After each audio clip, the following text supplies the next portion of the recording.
Vartanian and colleagues published in the American Journal of Public Health in 2007 a meta-analysis that looked at 88 studies and found that there was indeed a significant link between soft drink intake and increased calories and weight gain.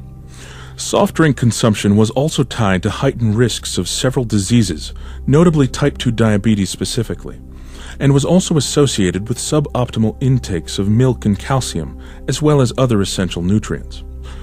It is also noteworthy to point out that Vartanian and colleagues also found, in conducting their meta-analysis, that of those studies that were sponsored by the soft drink industry specifically, no relationship between intake of soft drink and morbidity were found.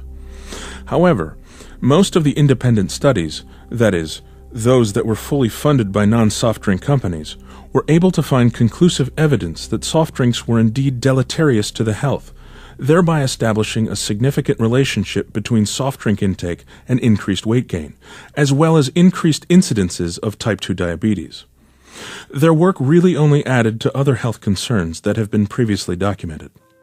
Indeed, a study published in the Archives of Pediatric and Adolescent Medicine in 2000 documented a very worrisome relationship between increased soft drink intake and bone fractures in physically active teenage girls.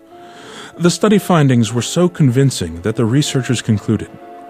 Nevertheless, national concern and alarm about the health impact of carbonated beverage consumption of teenage girls is supported by the findings of this study. Since their introduction into the marketplace in 1977, the sales and production of diet sodas have increased in prominence, now representing 25% of total soft drink production in the United States. Paradoxically, despite the increased reliance on diet sodas, obesity has increased and has continued to rise over the past 10 years, even though the consumption of sugar substitutes has actually doubled. So what remains unclear is how the three most prominent artificial sweeteners, aspartame, saccharin, and sucralose, would have contributed towards worsening the obesity epidemic.